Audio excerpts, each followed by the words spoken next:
Surah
Sebelum dimulai nyuwun tolong sing di depan duduk biar di belakang itu bisa kelihatan semuanya.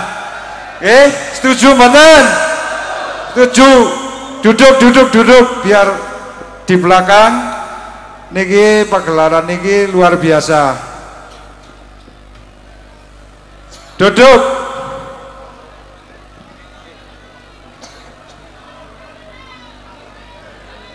Duduk, yang di depan duduk, yang di belakang biar bisa melihat semuanya.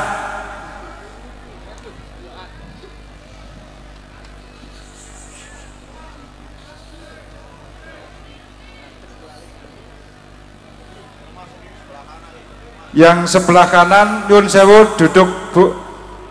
Dek, Mas, nggih. Duduk dan jangan terlalu dekat dengan sound system. Itu nanti mengganggu suara. Duduk saja, duduk. Sing sebelah riki duduk, nggih. Jangan terlalu dekat dengan sound system, nanti suaranya terganggu. Assalamualaikum warahmatullahi wabarakatuh. Selamat malam dan salam sejahtera buat kita semuanya. Yang saya hormati Ki Dalang Entus Susmono, beliau juga Bupati Tegal. Beri tepuk tangan sing meriah. Juga beserta seluruh rombongan dari Tegal. Yang pertama saya ucapkan selamat datang Sugeng Rawuh di Desa Dieng Kulon. Ini negeri di atas awan apa? Negeri di atas awan itu 2 hari ini sudah keluar salju.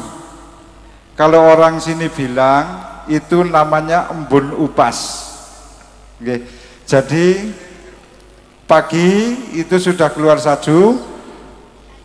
Nanti begitu terkena matahari itu semua tanaman akan mengering. Ini terjadi setiap tahun apa? Setiap bulan Juli, Agustus ini mesti terjadi. Oke. Kepada para hadirin, para penonton sekalian, mudah-mudahan malam ini kita bisa terhibur semuanya, oke? Yang luar biasa, pagelaran malam hari ini mendatangkan 2 sinden bule, oke? Ampun kaget, nek mangkin wonten bule kak bisa nyinden. Ini dari Hongaria, namanya Mbak Egi. Berdiri Mbak Egi.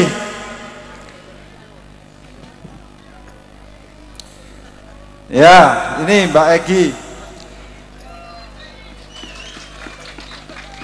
Wilujeng dalu para pamirsa sedaya.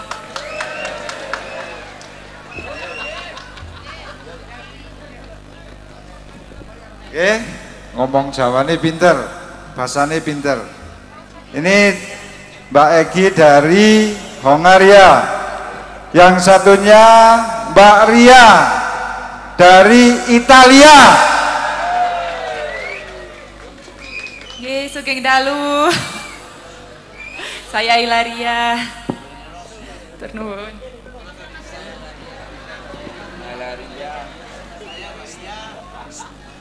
Yang satunya dari Belanda tapi tidak macak sinden. Namanya? Oh, perkenalkan dulu.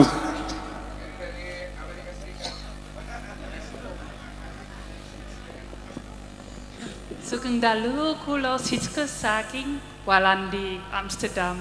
Kula meriset mawon nggih.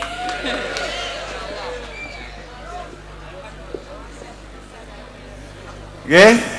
Wau niki pun perkenalan semuanya dari Belanda, Hongaria, Italia. Mari kita nikmati malam ini nonton bareng bersama Ki Dalang Entus Susmono, dalang dari Tegal. Ngoten nggih? Lakon malam hari ini adalah Pandawa Bangkit. Nggih? Nggih. Semoga dengan pagelaran wayang kulit semalam suntuk ini dengan lakon Pandawa Brangkit, mudah-mudahan seluruh warga masyarakat desa Dieng Kulon khususnya dan warga masyarakat Kecamatan Batur maupun Kecamatan Kejajar bangkit semangatnya semuanya. Sekian dari saya, mari kita saksikan bareng-bareng pagelaran wayang kulit. Wassalamualaikum warahmatullahi wabarakatuh.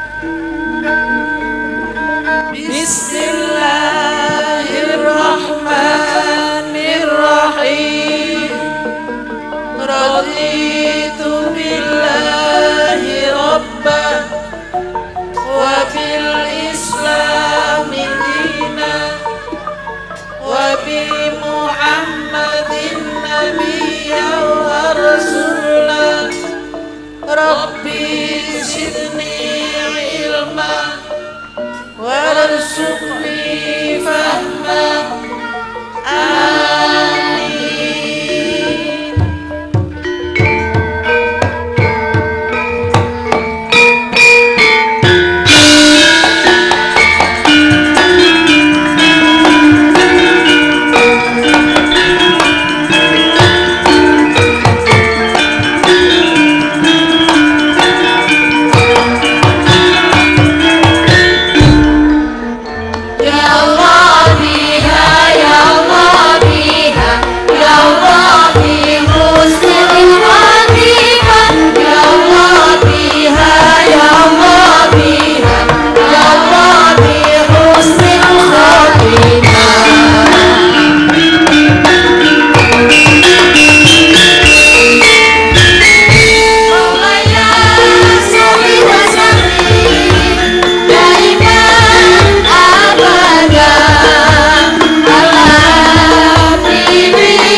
Sallallahu Sayyidina Muhammad.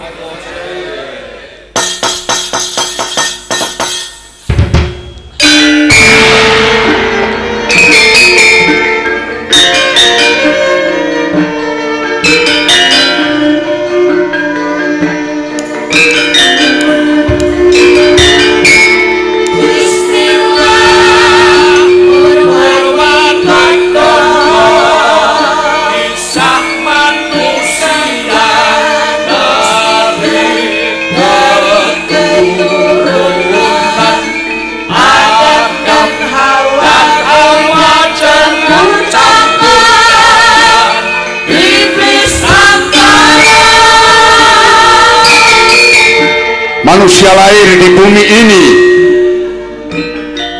atas diawali oleh Adam dan Hawa. Dalam rangka ini jailun fil ardi khalifah. Derajat manusia adalah khalifah, memelihara, memberikan kesuburan bagi bumi. Tetapi ada yang ingin merusak, yaitu campur tangan iblis angkara. Iblis angkara.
Bertanya gundah dan gulana,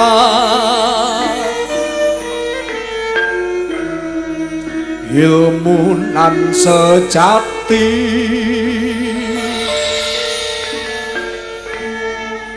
pada guru Durna sangkan parantu mati paraning mati. Bima cepatlah dapatkan kasampurnan jati. Werkudara.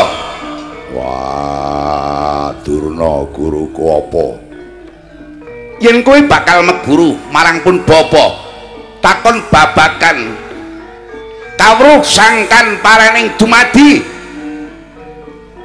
kang terdiri saka loro, siji sangkan paraning urip lan sangkan paraning pati.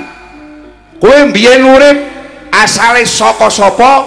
Urip ning alam donya nggo ngapa? Sawise badan jasmani lan rohani kumpul ning alam bumi, bakal dipekatake dening malaikat Israil. Lah nyawamu arep nang ndi kuwi? Sukmamu arep nang endi? Yen badanmu wis cetha, remuk dipangan karo bumi, dipangan karo salju upas. Wah, ajarno aku Bapa Durna. Ibarat wong arep daftar sekolah kudu ana syarate. Persyaratannya apa? Golek ana kayugung susuhe angin. Apa? Kayugung susuhe angin. Dununge ane ngendi Bapak Durna? Dununge ane ngendi? Ning alas. Alas apa? Alas utan salju. Kan jenenge Tri Basara. Gununge jenenge Gunung Candramuka. Yen kowe ora entuk kayugung susuhe angin, batal dadi muridku. Mung ngimpi anggone kowe kepengin weruh kawruh sangkan paraning dumadi.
Bratasena. Wah. Bratasena. Mandek Kyai. Mandek Kyai, kowe diabusi karo Pendhita Durna.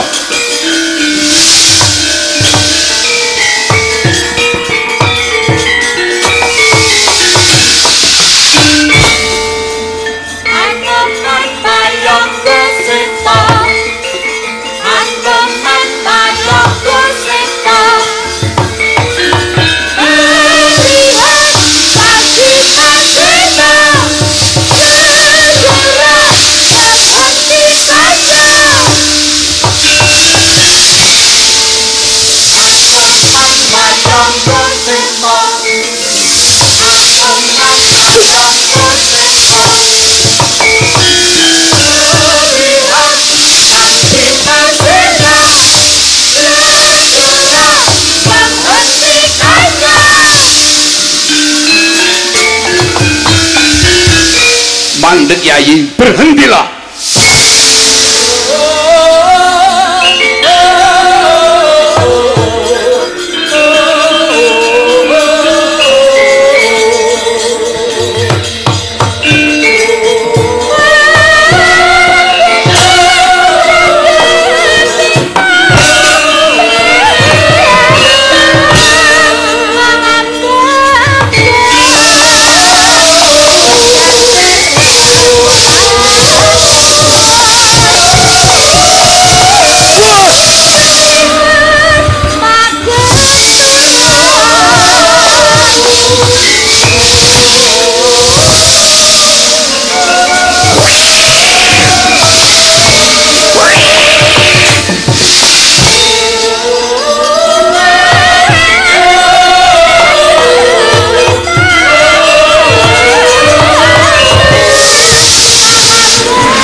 Mandek Kyai.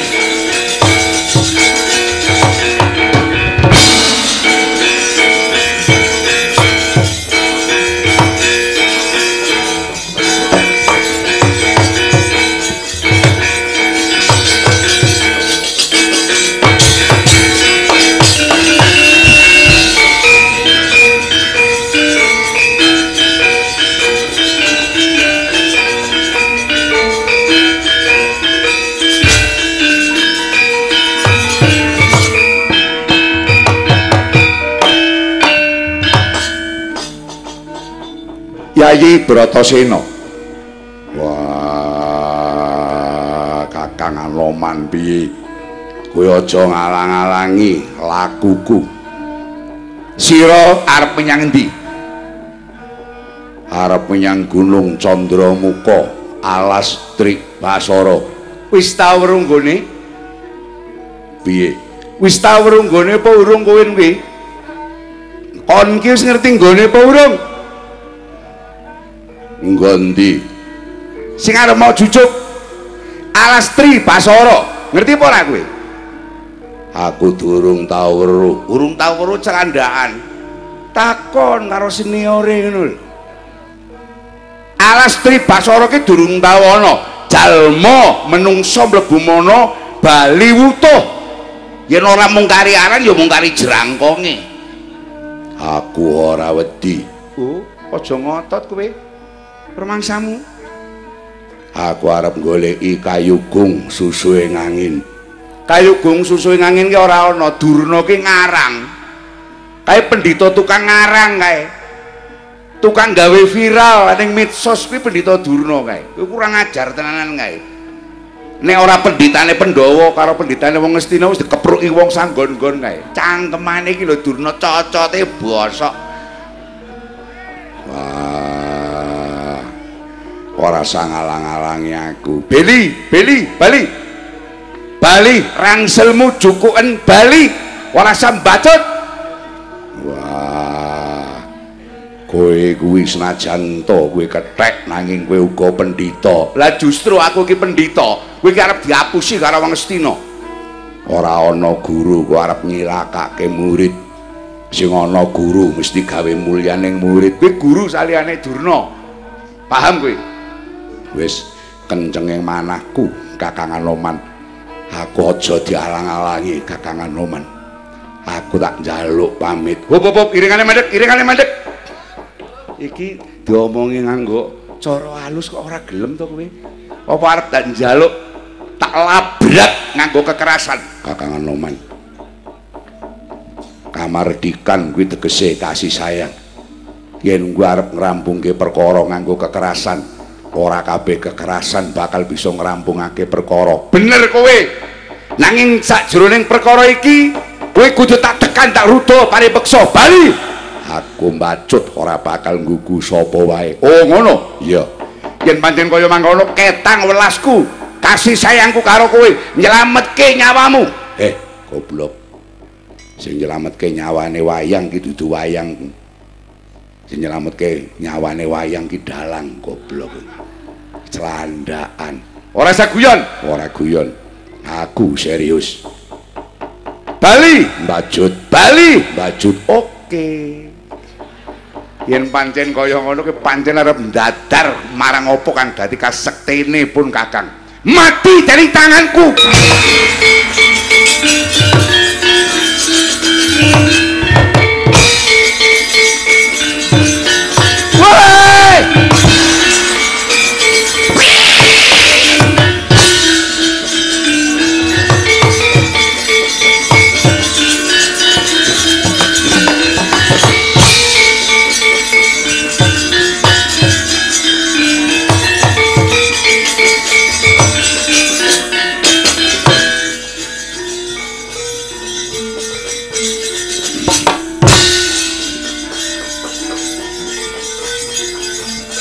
Tak golek dalan liya kowe tetep nututi Kakang Anoman. Tampan ana antemanku. Padha-padha kadang tunggal guru. Kadang tunggal guru ora kudu bengkerang. Ora bengkerengan. Iki jenenge gasuku, latihan bersama.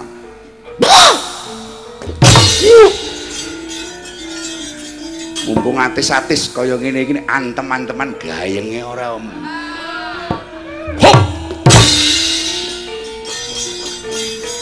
Mumpung sing Jogja nusul iki.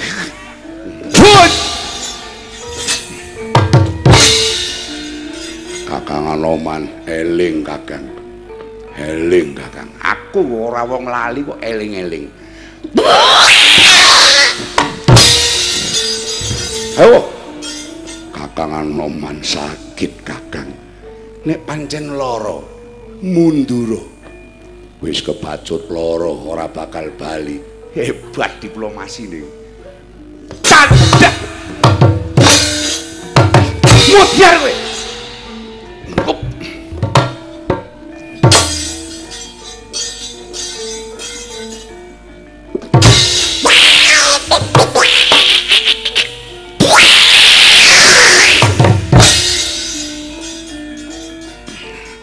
Tricis getih kowe.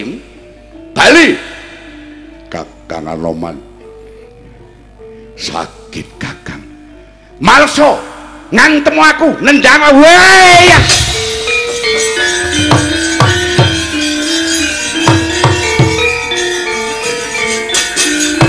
Tok. Bantingin aku. Ben ngono perlawanan Bratasena. Endi kasatrianmu? Ayo, ngenteni apa? Pukul aku. Kakang Anoman, aku ora duwe bapak. Aku ora duwe pepundhen. Aku lahir wis yatim, Kakang.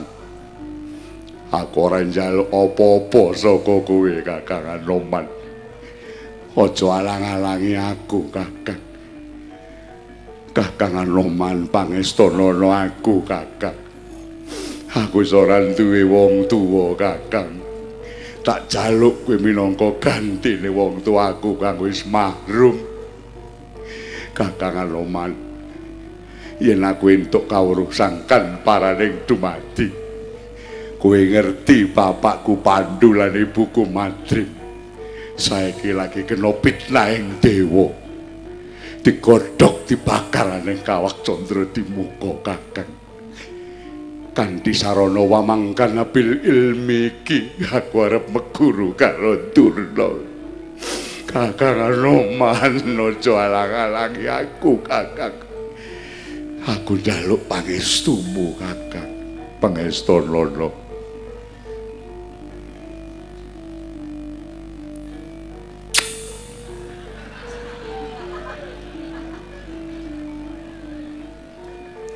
Bratasena.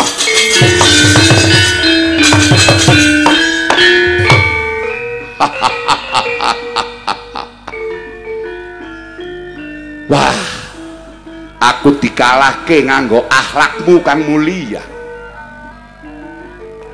Tak musuhi kowe ora musuhi aku. Tak gawe ala kowe malah nyembah karo aku.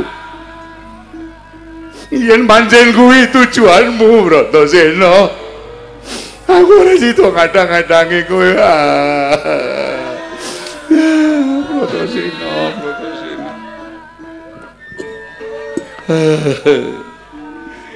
Jebulane arep dadi waladun soleh. Ya Werkudara, tak dongake ya Werkudara.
Alastri Basara.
Sigra mangsa Risang Pandu Siwi Kyatu mungkul manembang Lerboyo Kontahap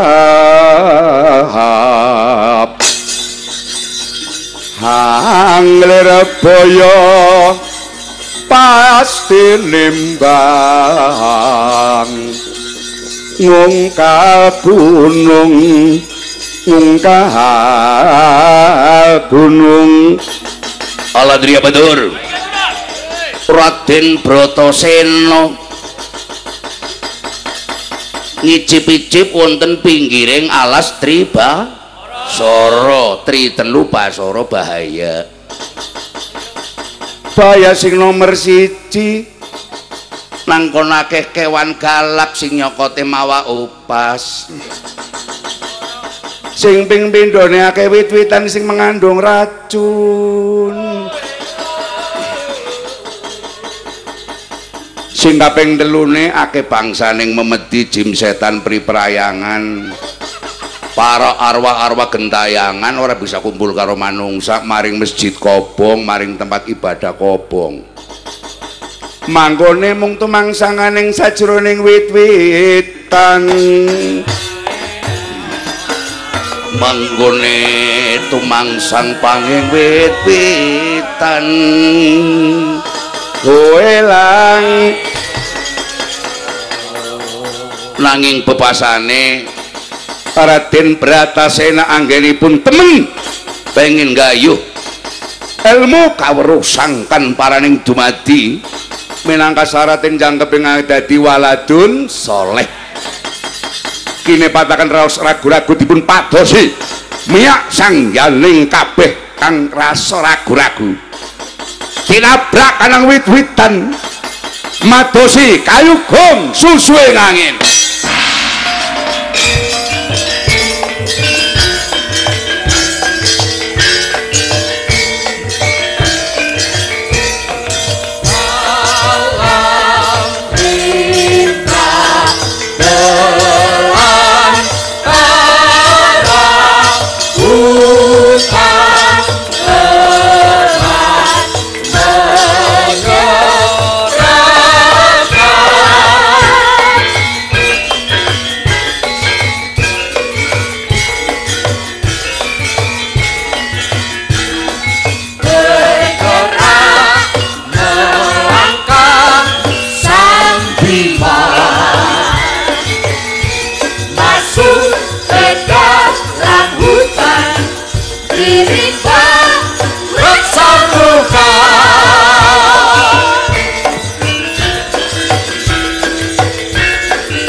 susuwe angin nang endi.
Mek demung serone.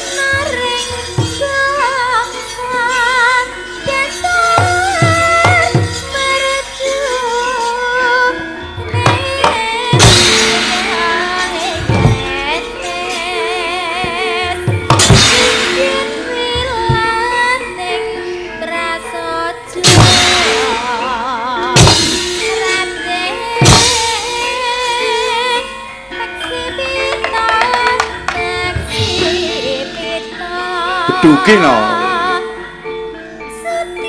baleni beduk karo timpane karo gong Cina.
Sing dikencengi suwe lang.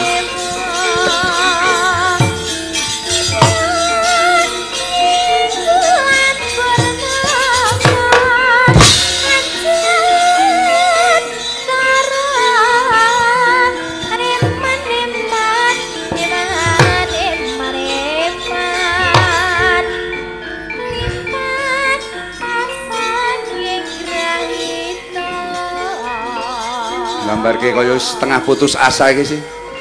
Sabete ngene iki. Sing lakokne dalang benyek apik iku.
dalam kesatuan berantara menyerahkan dan menakutkan berbahaya sampai menyerahkan dalam kesatuan berantara menyerahkan dan menakutkan berbahaya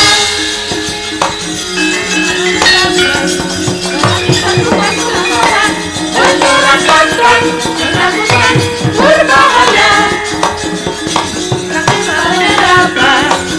aku satukan penasaran menyerahkan dan menakutkan berbahaya saksilah menerapkan aku satukan penasaran menyerahkan dan menakutkan berbahaya aku satukan penasaran menyerahkan dan menakutkan berbahaya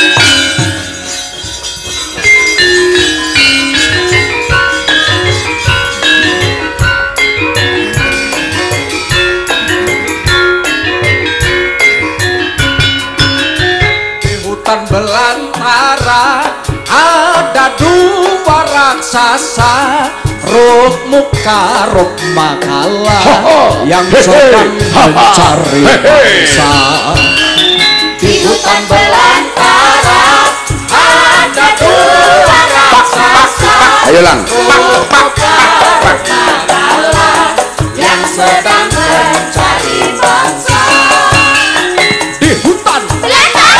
Ada dua raksasa berkeliaran. Mereka mencari mangsa hutan belantara. Hei!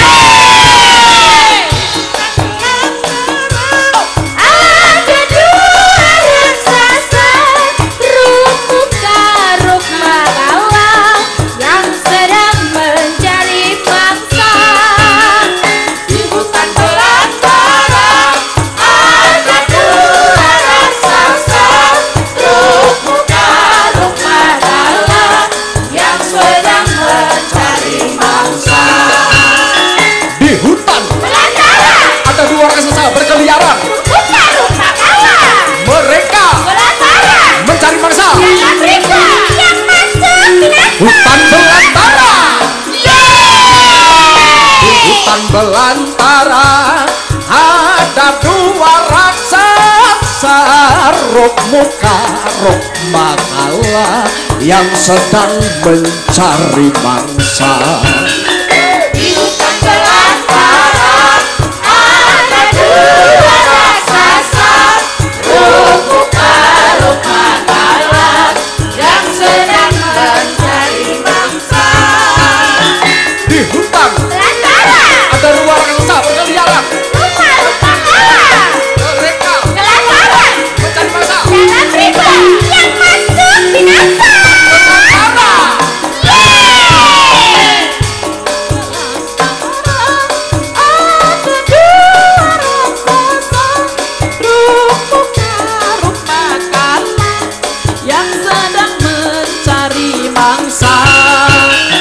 Di hutan belantara ada dua raksasa ruk muka ruk makala yang sedang mencari mangsa.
Adikku di ruk makala.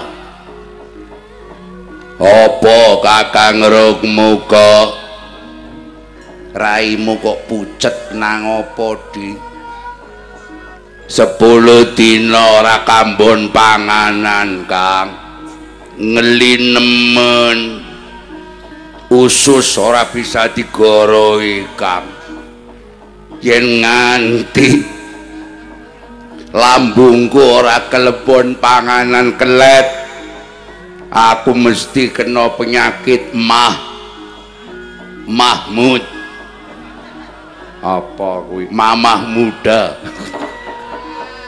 ndasmu amoh ya watekmu singkit biyen nganti seprene kok ora leren-leren to di salahe aku iki awake wis tak leleti nganggo mani gajah mulane taben kliwer mesti akeh sing lelet Kang apa mangan Kang yen nganti kaya ngene aku wong lemu bisa mati kelaparan wong sing ora nganggo utek ya ndiasmu mangsamu yen memangan kowe kidang sing tuwa-tuwa wae anakan kidang kang jenenge widungan aja mok gaglak mentah-mentah sakulite bajingan tenanan kok Regenerasi pangan yo penting. Ibarate wong ngunduh pelem sing diundhuke wong sing wis tuwa, pelem sing wis tuwa lan pelem sing gemading.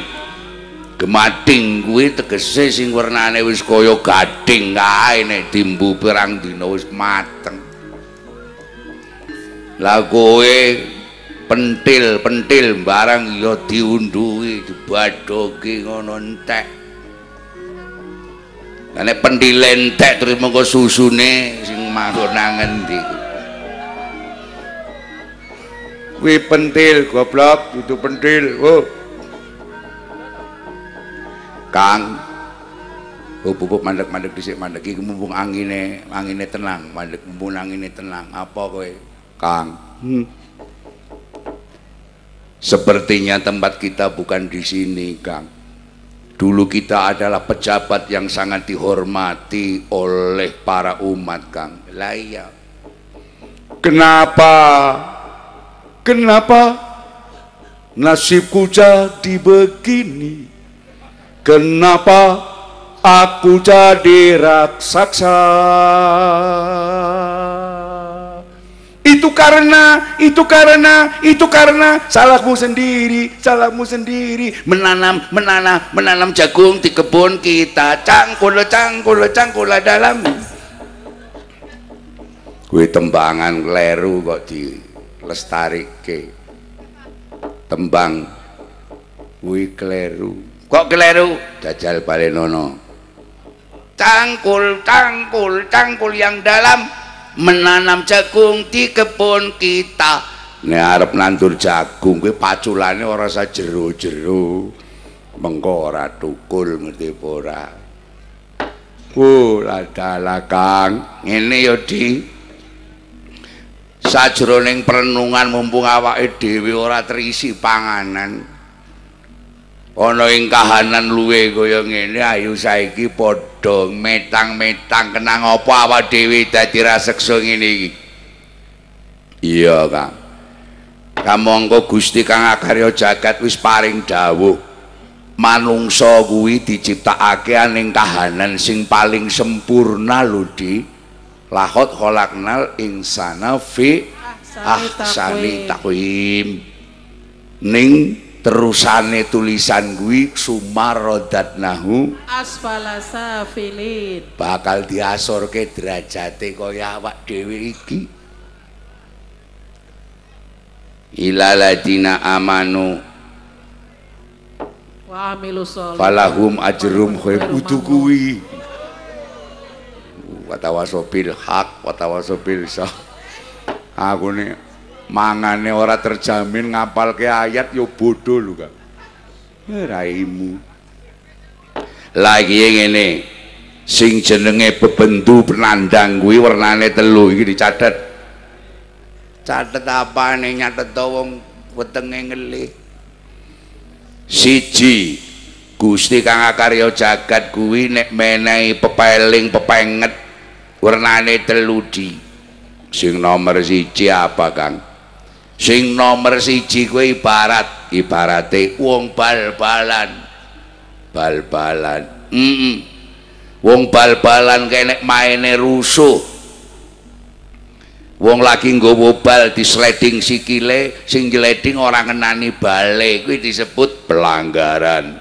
Sangsine free kick, tendangan bebas. Yen kebangetan ngungkuli saka iku kartune diprikik karo wasit kuning warnane tegese kartu kuning. Yen kartu kuning wis ping pindho utawa gerakane bebayani karo pemain liyane apa, Kang? Ngelih.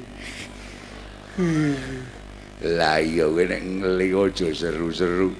Ngelih ngomong apa meneh hawane atise kaya ngene. Kulit dadi beku kabeh.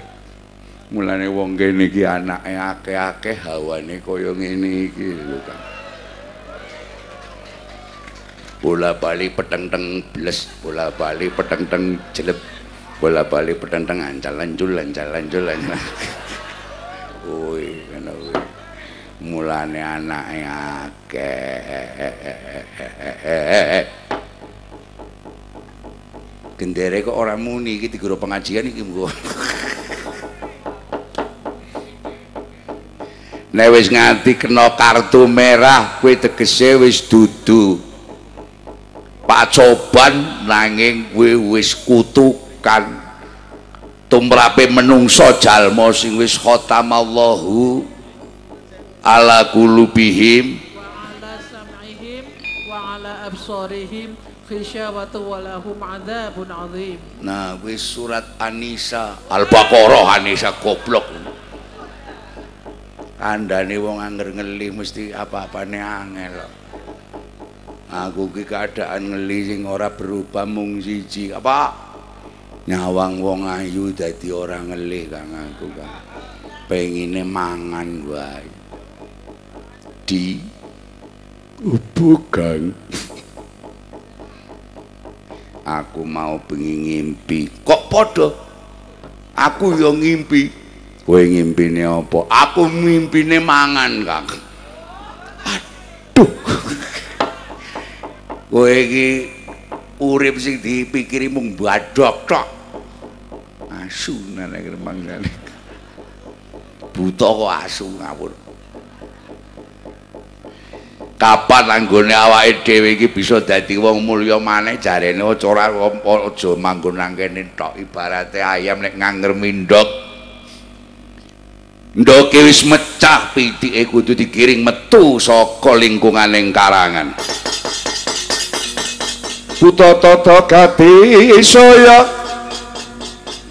Indriaksa sara maruta bawana bana maregana samirana lan marayang samirana lan marayang trining rana kulingan lima ngisi siung amatu parabaka kuramawali antong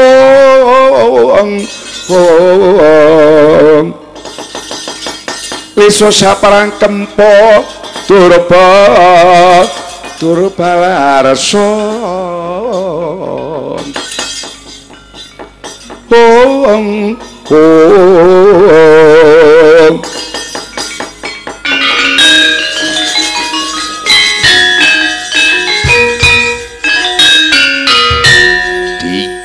apa Kakang naluriku ngandhake yen sebelah kono ana panganan di ayo Kakang diyakini wae nang kono ana panganan Gusti matur nuwun Gusti I have my dinner oh my god ayo dimudhun sing alon-alon Yai Buta-tata gati wisaya